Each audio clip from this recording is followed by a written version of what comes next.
Elliot အထဆန်တို့တော့ယူရိုတန်း100ကျော်နေတဲ့ခေတ်ကြီးမှာဘရိုနိုရဲ့တန်ကြီးကဘယ်လောက်ထိရှိနေပြီလဲ။ဒေါ်နာလီ Elliot အထဆန်တို့လိုကစားသမားတွေတောင်ယူရိုတန်း100ကျော်တန်နေတဲ့ခေတ်။ Odyssey ကိုတန်း200လို့ဈေးခေါ်နေတဲ့ခေတ်မှာ Man United ရဲ့အသက်သွေးကြော Bruno Fernandes ရဲ့တန်ကြီးကဘယ်လောက်ထိရှိနေပြီလို့ခင်ဗျားတို့ထင်ကြလဲ။ပရိသတ်များလုံးဝမင်္ဂလာပါ Red Revival Channel ကနေကြိုဆိုလိုက်ပါတယ်။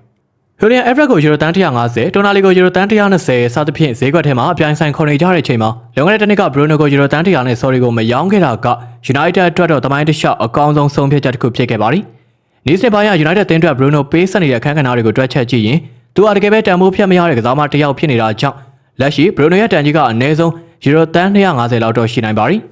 Bruno Fernandes ရဲ့အကြီးမားဆုံးအားသာချက်ကဘယ်သူမှမလုပ်ရတဲ့စွန့်စားမှု risk ကိုယူရတာပါပဲ။ခေတ်တဲ့ဘောလုံးလောကမှာကွင်းလယ်လူတော်တော်များများကဘောလုံးပိုင်ဆိုင်မှုမဆုံးရှုံးအောင်ဘေးတိုက်ပေးပို့မှုတွေနောက်ပြန်ပေးပို့မှုတွေကိုပဲလုံခြုံအောင်ကစားလိရှိကြပါသည်။ဒါပေမဲ့ Bruno ကတော့ပြိုင်ဘက်ခံစစ်ကြောင်းတစ်ခုကြားတွေကိုထိုးဖောက်ပေးဖို့တဲ့ line breaking pass တွေကိုတပွဲလုံးမှာအချိန်ချင်းပြုတ်လောက်ပါတယ်။ဒီလိုခက်ခဲတဲ့ပေးပို့မှုတွေလုပ်တဲ့အတွက်ဘောလုံးဆုံးရှုံးမှုတွေရှိတတ်ပေမဲ့သူဖန်တီးပေးလိုက်တဲ့ခွင့်ရေးတွေကအသင်းအတွက်ရွှေရောင်ခွင့်ရေးတွေကြီးဖြစ်နေပါတယ်။ United ရဲ့တိုက်စစ်ကစားကွက် attacking phase တစ်ခုလုံးက Bruno ရဲ့ခြေပြားကနေပဲစားဖြူနေတာဖြစ်လို့ဒီလောက်ဖန်တီးနိုင်စွမ်းမြန်မာရဲ့ playmaker တယောက်ကိုအလွယ်တကူစားထိုးဖို့ဆိုတာဘယ်လို့မှမဖြစ်နိုင်ပါဘူး။အရင်ခေတ်ကနံပါတ်10ကစားမတွေကဘောလုံးရမှကစားတတ်ပြီးခန်းစစ်ကိုပြန်မကူတဲ့သူတွေပါ။ဥပမာအနေနဲ့ Ozil, Riquelme တို့ကိုကြည့်ရင်ခင်ဗျားတို့ရှင်းသွားမှာပါ။ဒါပေမဲ့ Bruno ကအဲ့ဒီ theory ကိုလုံးဝချိုးဖျက်ထားပါတယ်။သူဟာတပွဲကိုကီလိုမီတာအများဆုံးပြေးနိုင်တဲ့ကစားသမားအဆင့်မှာအမြဲထိပ်ဆုံးကနေပါဝင်နေပါသည်။ United အနေနဲ့အရှေ့တန်းကနေ dress up ဖိအားပေးတဲ့ high pressing ကစားကွက်ကိုတိစောက်တဲ့အခါBruno ကပထမဆုံးဖိအားပေးရတဲ့ front line of press နေရာမှာအများအားပါဝင်နေတယ်လို့လိုအပ်ရင်ကိုပေါက်ထိကိုပြန်ဆင်မီခံစစ်ကူပေးတဲ့အထိ wall rate အတော်လေးကောင်းပါသည်